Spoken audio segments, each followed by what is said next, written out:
had appendicitis. It has ruptured several times, and they were painful. I didn't have insurance at the time, so I kind of toughed it out at home. But I ended up having to have surgery 3 weeks ago. So let me tell you the story. So about 3 weeks ago, a little more than 3 weeks ago, 3.5 weeks ago, I put out a video just for the family. And that was a very difficult day because I was in a lot of pain and I didn't know why. It started out feeling like gas pain, and then it morphed into other pain. And I posted that video for the family, and then I went straight to bed. And I had a very, very rough night, and we ended up going to the hospital. Not the next day. I wanted to overnight. I literally wanted to just get up and go. But we weren't sure where to go, being new to the area. I think that's one of the things that I usually had done previously when I was looking at places to live. I'd map out where all the grocery stores were, the urgent cares, the ER, etc. And I'm not really sure if I skipped that part this time or if I just forgot because it's been a while. But I didn't know where to go. I was in too much pain to drive, and Jordan had just had his bedtime meds, so he wasn't going to be able to drive me. So I was toughing it out that first night. And by morning, I was very much in need of getting to the hospital. And we decided, for some strange reason, because we're kind of like that, I'm ER and hospital averse, which you wouldn't think, but I'm so used to kind of toughing everything out by myself that I didn't think that usually the hospital is my last resort. If it is still attached and I can still make it work, I'm good. And unfortunately, that night I knew I wasn't good, and but we decided to take a couple of Tylenol and see if we could get me to sleep it off.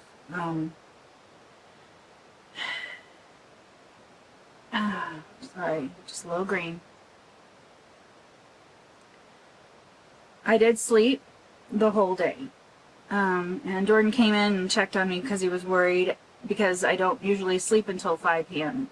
And I was doing a little bit better, but I still couldn't eat. And the smell and sight of food made me almost vomit. I was, now mind you, I wasn't profusely throwing up at this point, because at the first sign of I'm going to start throwing up, it's just a really vicious cycle. So if you can prevent yourself from vomiting in the first place, you can prevent the dehydration and stuff that perpetuates that vomiting that creates a crisis situation. So I had been taking Zofran from the beginning when I first noticed that I was feeling like throwing up. On every 4 hours I was taking the Zofran because the nausea was kicking back in, and it was going to make things very rough for me. And that's just a slippery slope you don't want to slide down, because it's really hard to get back up from. And so we thought that I was doing better, and the first day that I was sick was a Saturday. That was the day I posted the video for the family, and then went back to bed. That was the rough night, the really, really rough night. I mean, I felt like I was exploding. It was horrible. There was my abdomen was distended. I was literally holding it to push it in because my muscles and my skin couldn't stretch anymore, and it was just incredibly painful. And then there was the throbbing, achy, tearing, sharp pains in my lower right area, just above my pelvis bone, just tucked on the inside. And you know, I should have gone into the hospital. I should have been more insistent, but I'm just kind of used to waiting things out to see if they resolve themselves. And so Sunday was okay-ish. I mean, I wasn't vomiting because I was on Zofran, and sorry, I'm just a little green. Wow, I could really just fall asleep right now.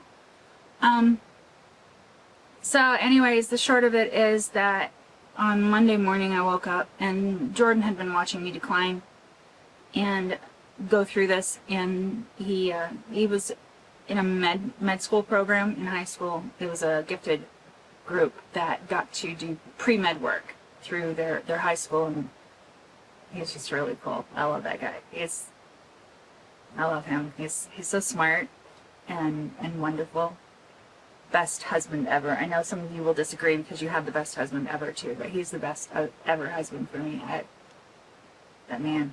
Anyway, I could go on and on and on about that. But on Monday he did some research on appendicitis, and I knew I had appendicitis. I had 3 other incidences like this one, but this was really just the worst one, and I wasn't. It was different.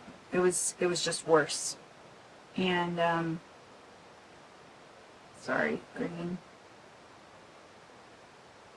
I have moments, you know, it's like this.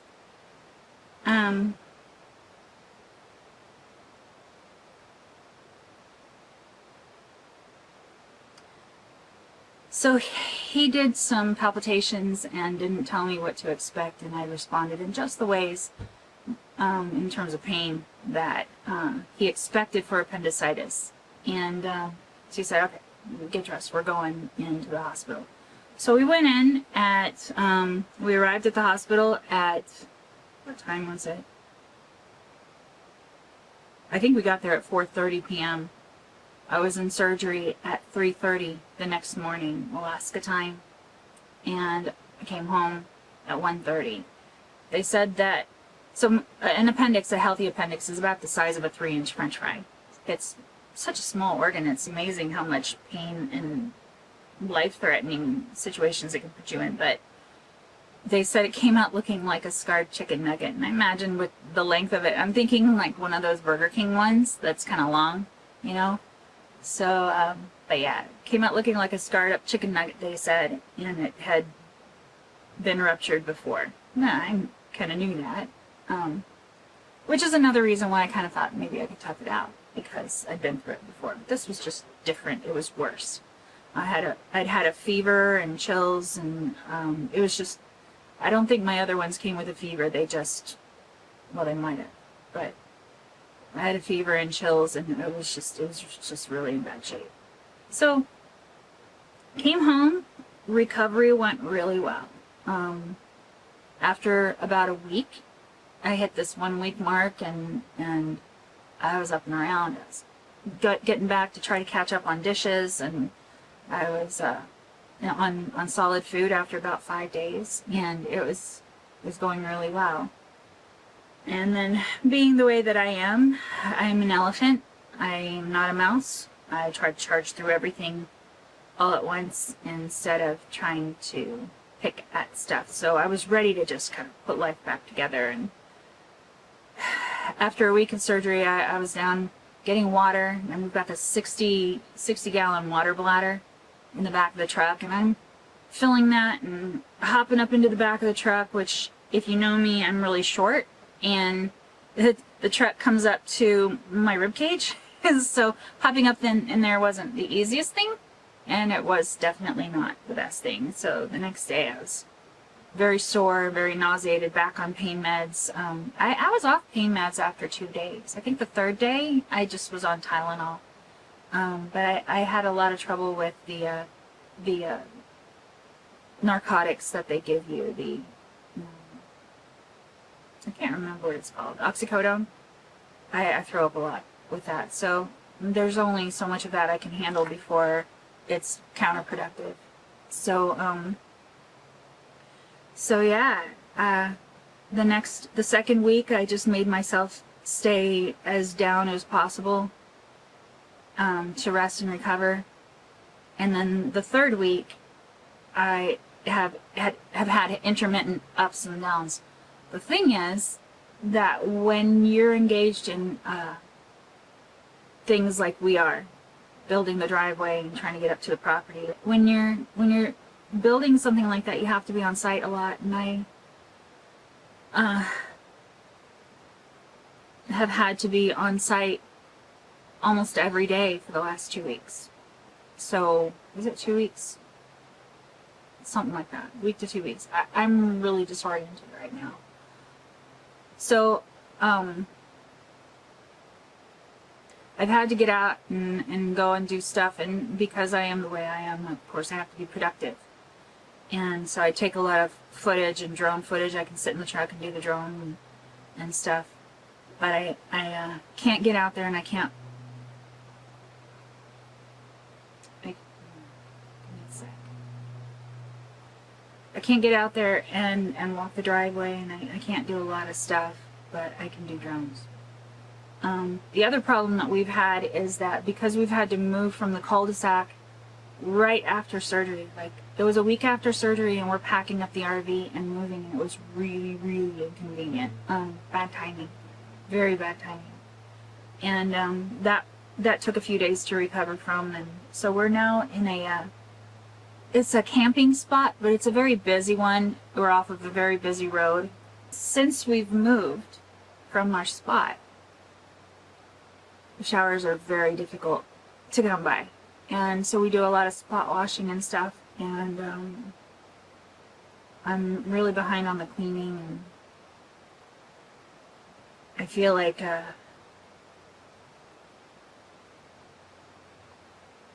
with the showers there's always something, like we don't have enough water. Okay, now the tanks are full. Okay, so now we have water and the tanks are full, but we're backlogged on dishes, and we use all of our water and our tank space on the dishes. Okay, now we've got water, the dishes are done, but we have nothing to wear, so we can't take a shower, so I gotta do laundry, which uses up all the water and fills the tanks.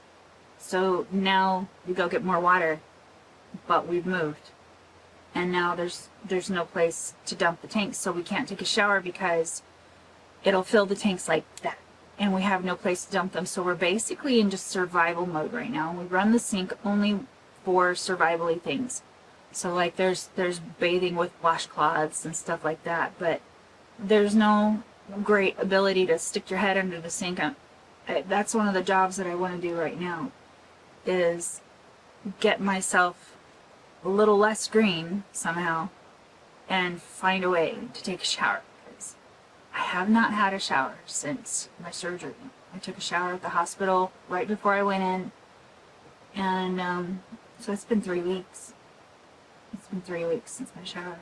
I think today's Tuesday, and it's been 3 weeks. So, and then there's always that thing where, okay, so we can't take a shower, and so how are we going to film? We need to sit in front of the camera and talk, but how are we going to, we don't want to look like the dirty hillbillies that don't clean themselves. It's just been very difficult.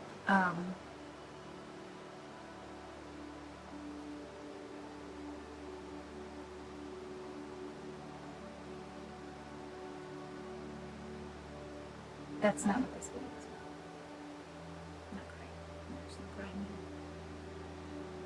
Smile none. No, cry.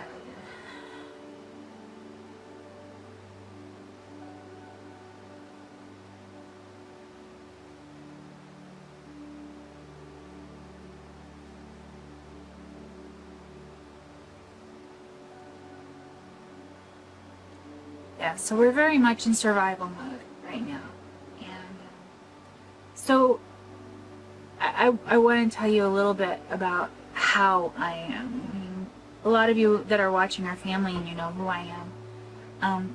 But a lot of you don't know how I am. And those of you who know my history know, of the health battles that I've had. Which is why I'm a little frustrated that there are tears right now, because I never cry about this stuff, because to cry over this stuff is pointless. But I think at some point you just kind of pressure cook it.